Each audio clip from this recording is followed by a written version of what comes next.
Greetings, Earthlings.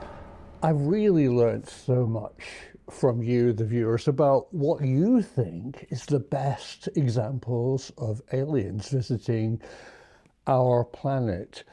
There are some really good examples. I'm particularly interested in any sightings that predate Sputnik.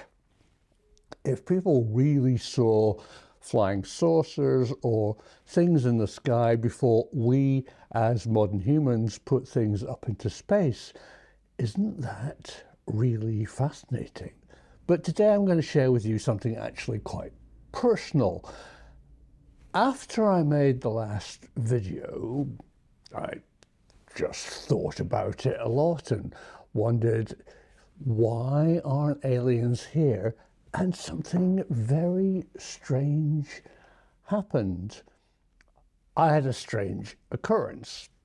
Going to bed, as we all do, I woke up in the middle of the night after a vivid dream where it appeared that I was being told something, which it was probably too much French cheese. But even if it wasn't really a communication from another plane, it was very interesting because it meant that I thought about aliens and why they could be here in a new way.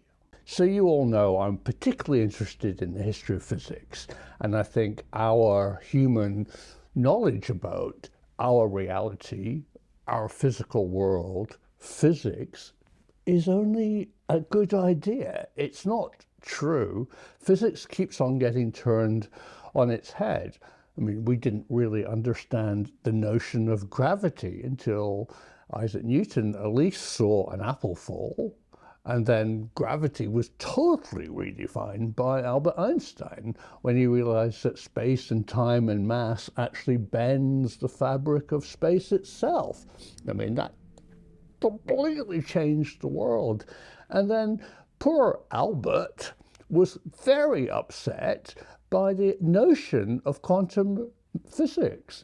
I mean, it is so counterintuitive, but we use it today. You're watching me on a device that is a quantum device. It uses a transistor. A transistor is a semiconductor. Semiconductors work in the micro-quantum way of probability. And that all led me to this realization about how aliens might operate. And that is, they operate in a different plane. We are humans. Jolly good. But we are incredibly limited. Our eyes see the narrowest electromagnetic spectrum that we call color. It's only there to protect us from non-ionizing or ionizing radiation. We hear a limited frequency. Our sense of touch is limited. We are human. And that means we're wonderful for planet Earth, but we don't really perceive the true nature of reality. When we really think about what is the universe, how it operates, what is matter, what are atoms, we come down to it's fundamentally a force of electricity or electromagnetism. It's about energy. Nothing's solid. If I pick up a light bulb, or a lump of metal, here on Earth it's pretty stable, but in reality it's just a force. So aliens might be working in a completely different plane to us. They might be here now, and we humans would never know.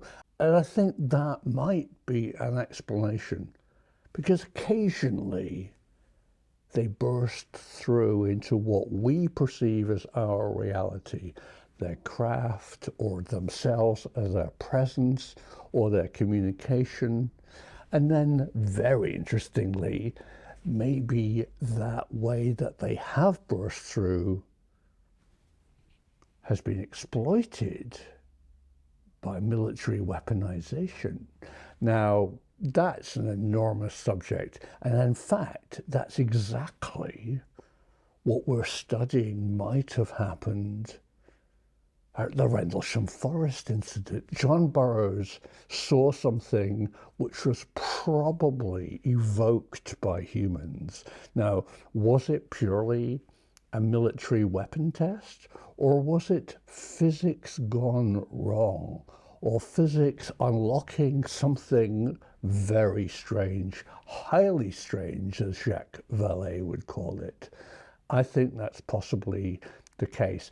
And I think that out there are people who understand the relationship between extraterrestrial life, life not as we know it, and how it interfaces with humans. Now, that is an enormous subject. Is it true? Are there secret military or physics operations contacting and interfacing with the unknown? I think there might be. I'm very interested in your ideas because we're going down that rabbit hole here on this channel and with the Rendlesham team to try and uncover what really is going on out there, how it relates to the so-called UAP, suddenly not UFOs, but phenomenon sightings, which are so popular in American military right now. What is really going on? I want to know because the truth needs to be out there.